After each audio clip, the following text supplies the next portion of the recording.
episode 47. This week I'm reviewing Epic, a new animated movie, which the previews looked solid, and my only other choices this weekend for a big budget release were The Fast and the Furious 6, which I just refuse to see, because I think that whole franchise is stupid. And The Hangover 3, which is a big moment for me because Hangover 1 was great, Hangover 2 was a lazy piece of shit.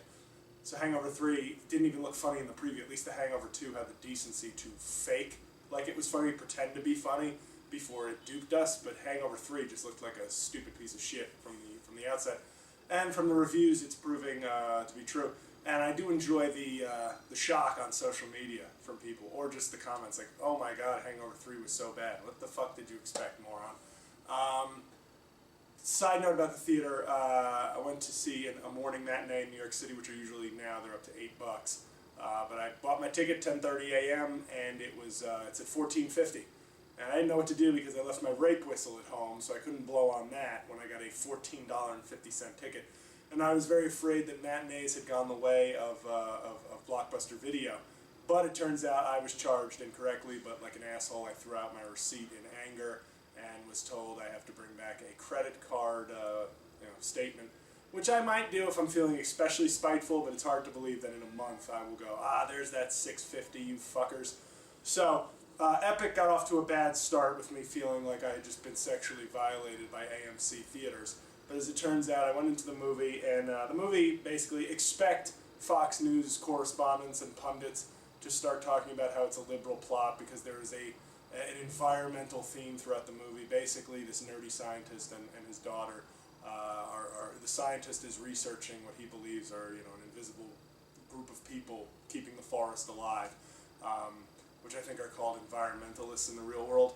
But there's a group of gray, horrible people who are insects, but I guess they sort of look like Mitch McConnell if he were an insect, trying to destroy the forest. So the daughter of the scientist becomes shrunken through some sort of magical incident and has to help them, and then turns out she's going to help them out to see if they can save the forest from the Republican bugs. They don't call them Republicans, but I'm sure, watch Fox News. If the movie is successful, it will become a big Republican talking point, how children are being indoctrinated with horrible themes like protect the environment and community. It's very socialist, it's very evil, it's very much a myth. The movie was probably written by evil liberal arts professors and researchers hoping to get federal grants, says Fox News most likely.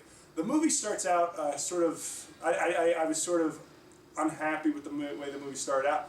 The last 45 minutes of the movie, actually, usually for me animated movies can fall apart in the last 45 minutes, but in terms of animation, action, some of the humor, and just some of the plot picked up a lot, and actually had a strong second half. Chris O'Dowd was a side part. Chris O'Dowd and Colin Farrell, I think, do really solid jobs in voiceovers. Colin Farrell is one of the main characters, and Chris O'Dowd is just a supporting character with Aziz Ansari as comic relief. Horrible miscast, though. The villain is Christopher Waltz.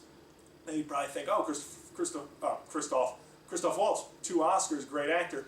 Horrible voice for a villain. You want a little more bass, a little more baritone to give a real foreboding sense to an animated villain. He sounds like an older gay nightclub owner. It just doesn't sound fearful. It works with the characters he plays in movies when he's there, but having a menacing, dark-looking villain sound, like somebody tripping off ecstasy looking for 19-year-old boys to bugger is not the best villain choice. So I'm going to give it a B-. It would have been lower, except it actually picked up towards the end. So it's probably a decent movie to take your kids to, and it's certainly a better alternative than Fast and the Furious 27 or Hangover 3. So that's it for this week. Next week, 2 reviews.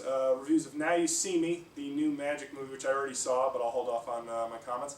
And the other one is After Earth from M. Night Shyamalan, starring a fake British Will Smith. So expect, I'm guessing that might not be good, but we'll see. So enjoy Memorial Day weekend. Talk to you next week. Wanna get the feeling, gotta get the feeling.